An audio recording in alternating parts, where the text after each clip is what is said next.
जो व्यक्ति इन साधनों को इस्तेमाल करना सीख लेता है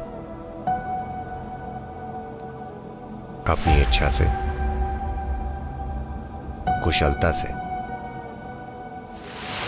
वो स्वाभाविक रूप से एक असरदार मनुष्य बन जाएगा। इंसान एक संभावना है, आप इसे एक ऊंची संभावना बना सकते हैं। अगर ऐसा होना है तो हमें साधनों पर थोड़ी धार देने की जरूरत है।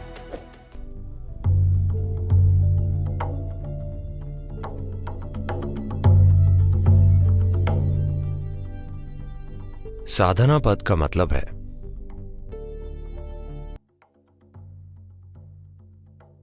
साधन यानी उपकरण, पद यानी वो समय जब हम साधन तैयार करते हैं। हमारे पास कौन से औजार हैं? अगर आपका स्क्रू ढीला है तो शायद आप एक पेचकस या पाना लेकर चलें। Otherwise, as a human being, the only tools that you have is your body, your mind and your energies. These are all the tools you have. वरना एक इंसान के रूप में आपके पास जो औजार हैं वे सिर्फ आपका शरीर, मन और आपकी ऊर्जाएं हैं। आपके पास यही साधन है। जो व्यक्ति इन साधनों का इस्तेमाल करना सीख लेता है अपनी इच्छा से, कुशलता से, वो स्वाभाविक रूप से एक असरदार मनुष्य बन जाएगा। जो व्यक्ति शरीर या मन या ऊर्जाओं का सचेतन और अच्छा उपयोग करना नहीं सीखते, वे हमेशा सोचेंगे दुनिया में नाइंसाफी है, ओह दूसरे भाग्यशाली हैं, मैं उससे ज्यादा बुद्धिमान हूं पर सभी उसका साथ देते हैं। हम हमेशा यही कहानियां सुनते हैं।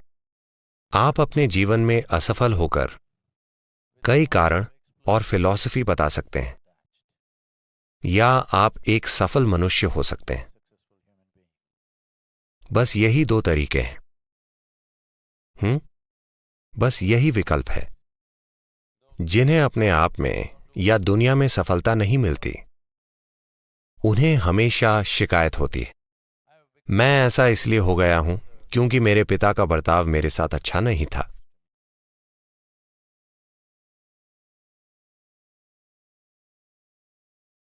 जब आप ऐसे हैं तो वे आपके साथ अच्छा बर्ताव कैसे करेंगे? मैं आपके साथ कठोर होने की कोशिश नहीं कर रहा, पर अगर आप बचपन में ही शैतान और खराब हैं तो आपके पिता दोगुने कठोर और खराब होंगे। मैं उनकी उम्र के हिसाब से कह रहा हूं। हेलो, उन्होंने आपसे ज्यादा जीवन देखा है ना? हेलो, शायद जीवन ने उनको आपसे कहीं ज्यादा परेशान किया हो और उन्हें आपको भी झेलना पड़ा।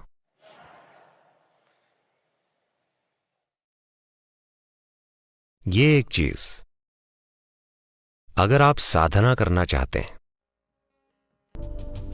अगर आप अपने जीवन में इन तीन बुनियादी उपकरणों शरीर, मन और ऊर्जा का उपयोग करना चाहते हैं, तो सबसे पहली चीज हम आपके भीतर इसे उतार रहे हैं इनर इंजीनियरिंग के पहले दिन से ही, कि मेरे भीतर बाहर जो कुछ भी होता हो, अच्छा होता हो, बुरा होता हो, सुंदर चीजें होती हों, घिनौनी चीजें होती हों, जिम्मेदारी मेरी है। ठीक है? हेलो,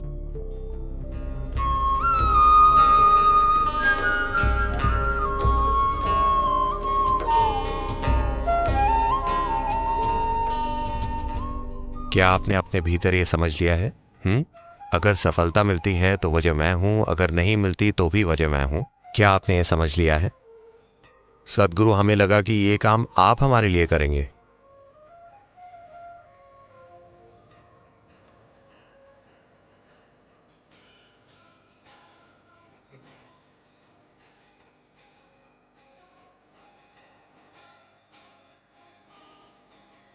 व्यक्ति को अपने जीवन में इसे जल्दी ही ठीक कर लेना चाहिए कि आप खुद अपने जीवन में कभी समस्या ना बने।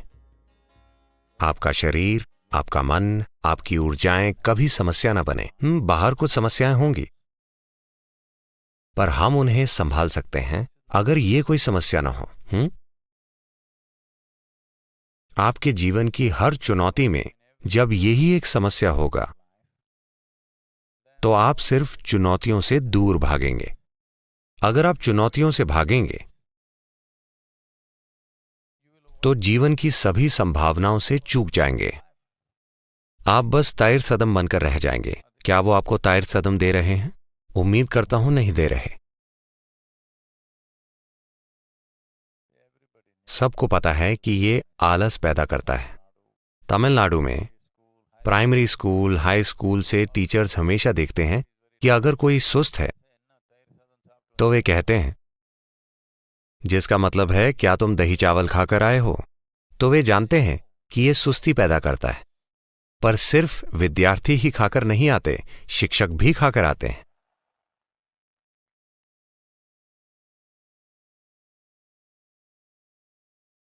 तो सुस्ती एक शानदार चीज है।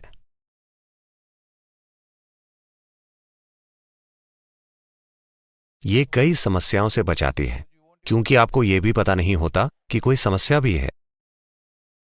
ये देखने के लिए थोड़ी बुद्धि चाहिए कि क्या गलत है। सब कुछ ठीक है। समस्याओं से मुक्त रहने के दो तरीके हैं। किसी ने कहा है, मुझे याद नहीं किसने, पर यह कहा है,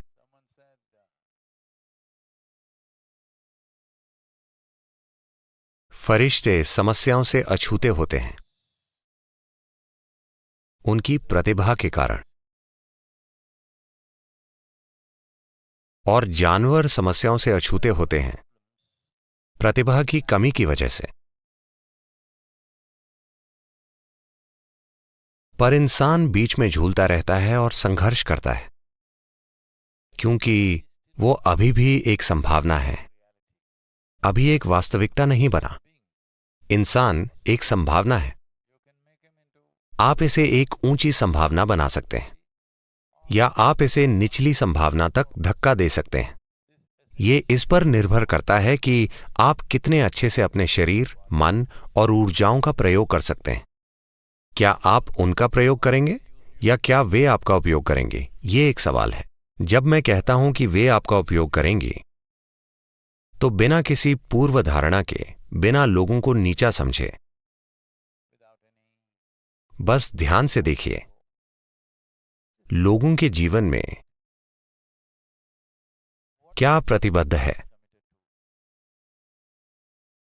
धरती के ज्यादातर लोगों की जिंदगियां उनके शरीर, उनकी मानसिक जरूरतों, भावनात्मक जरूरतों को पूरा करने की ओर प्रतिबद्ध है। बस यही है। हेलो, उनके पूरे जीवन का आयोजन बस इसी के लिए है। आप इसे बिजनेस कह सकते हैं, करियर कह सकते हैं, परिवार कह सकते हैं, घर कह सकते हैं, पर सिर्फ जरूरतें पूरा करने के लिए शारीरिक और मानसिक जरूरतें पूरे जीवन का बंदोबस्त किया जाता है ना? कृपया आप मुझे बताइए, मैं आपकी राय से चलूंगा। आपको मुझ पर विश्वास नहीं हो रहा। यह सही है।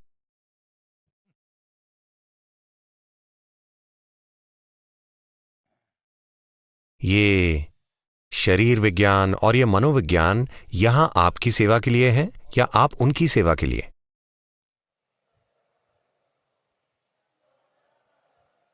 हाँ? वे हमारी सेवा के लिए हैं। But most human beings are serving them their entire life. पर ज्यादातर मनुष्य उनकी सेवा कर रहे हैं पूरी जिंदगी। नाश्ता खाते समय वे दोपहर के भोजन की योजना बना रहे होते हैं। दोपहर का भोजन करते समय वे रात के खाने की योजना बनाते हैं। तो बस खाने, मकान, सुरक्षा, एक दूसरे के प्रति भावनाओं की बातें होती हैं। वाकई पूरा जीवन बस शारीरिक और मानसिक जरूरतों के इर्द गिर्द घूमता है। इसे ही सामान्य जीवन कहा जाता है। तो मेरा इरादा है कि आप असामान्य हो जाएं, कि आप अपने शरीर और मन का उपयोग करके इस जीवन का विकास करें, जीवन को गुलाम ना बनाएं। अगर ऐसा होना है तो हमें साधनों पर थोड़ी धार देने की जरूरत है।